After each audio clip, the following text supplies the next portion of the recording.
ते टीका नाही करणार तर मग त्यांचं दुकान कसं चालणार हे आपल्याला सगळ्यांना माहिती आहे. कारण ते एकदम हतबल झालेले आहेत.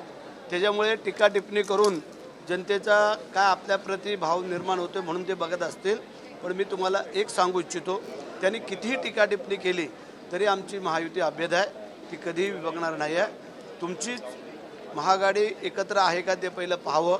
कारण जे काय विरोधी पक्ष नेत्यापदासाठी जात आहेत हे एकत्र मिळून कुठं जात नाही आहेत. एक एक पैसे जाऊन आपापल्या परीने सांगतोय.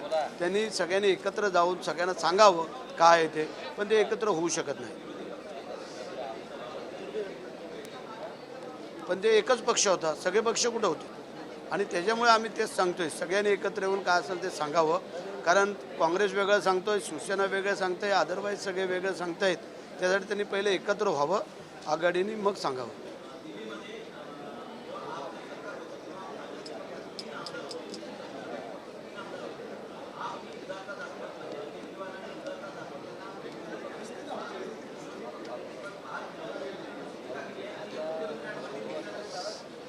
दिल्ली महाराष्ट्रापासून बरीच लांब आहे आणि तिकडं वेगळं आहे, इकडं वेगळं आहे. त्याच्यामुळे आमचे जे मुख्यमंत्री, उपमुख्यमंत्री आणि अध्यक्ष, उपाध्यक्ष, सभापती, उपसभापती हा जे काही निर्णय घेतील ते योग्य घेतील. आणि त्यासाठी जे काय ते चर्चा करत आहेत त्यांना टीकाटिप्पणीशिवाय काय राहिलेलं नाही आहे. आणि म्हणून मला वाटते की त्यांनी टीकाटिप्पणी करत राहावं. 2 दिवस आम्ही अधिवेशन संपून राहू. काल एकनाथ शिंदे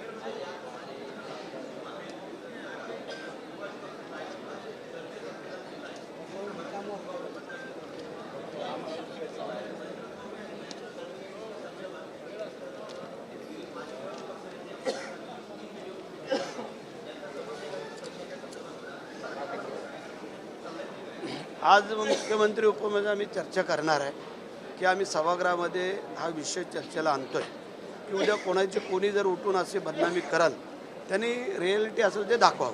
त्याबद्दल काय आमचं दुमत असण्याचं कारण नाही. तर त्यांनी कोणाचं घेतलं किंवा काय घेतलं ह्याच्यापेक्षा जी काय वस्तुस्थिती समोरच्यांनी आम्हाला सिद्ध करावी. त्यांनी चॅलेंज केले ना, जर त्यांनी खरं करून दाखवलं तर आम्ही आमदारकीचा राजीनामा देऊ. एवढा मोठा त्याग कोण करू शकतो? ज्याला कर नाही त्याला डर नाही. आम्ही रायगडचे मावळे आहोत, शिवाजी महाराजांचे मावळे आहोत, बाळासाहेबांचे सैनिक आहोत, शिंदेसाहेबांचे खंदे समर्थक आहोत आणि महायुतीतले आम्ही आमदार आहोत, मंत्री आहोत. त्यामुळे त्यांनी आम्हाला काही नाही काहीतरी एखादं कारण तर सिद्ध करून दाखवावं. त्यांनी त्याच्यावर केलं, आमच्यावर केलं, आणखीन कोणावरती करतील.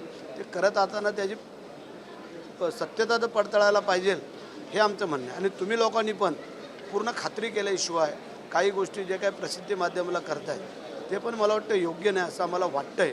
म्हणून आम्ही थोडा हा विषय चर्चेला आणावा का म्हणून आज आम्ही चर्चा करू आणि मग ठरवू.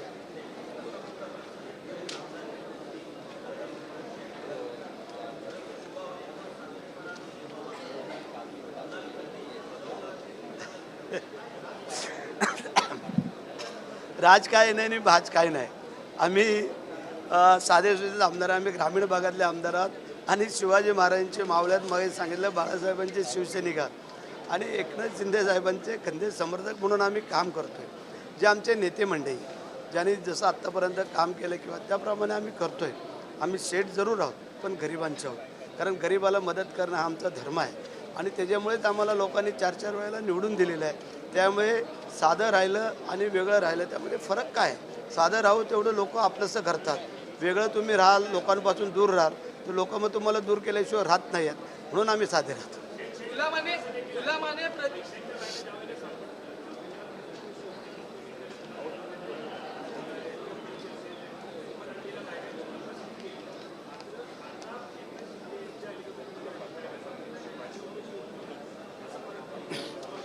पैशाच्या बॅगा वेगळ्या आणि कपड्याच्या बॅगा वेगळ्या.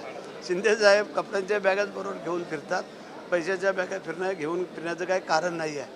म्हणजे असं कोण असे नेते आहेत की ते हेलिकॉप्टरमधनं पैसे घेऊन फिरतील आणि त्याच्यामुळे जे काय ते आरोप करत आहेत ते चुकीचे होत आहेत. म्हणून उद्धव साहेबांनी जेवढे आरोप केलेत ते सगळे आत्तापर्यंत चुकीचे आहेत.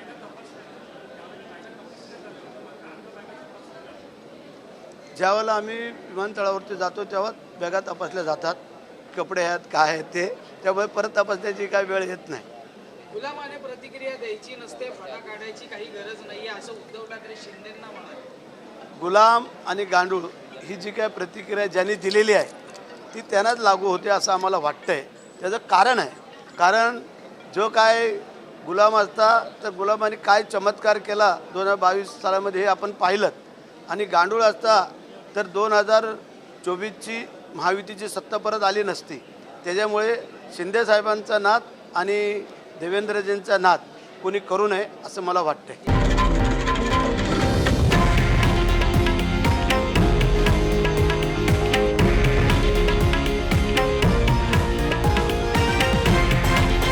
हे आहे देशातील नंबर 1 न्यूज नेटवर्क आणि आपण पाहत आहात TV9 मराठी, एकमेव.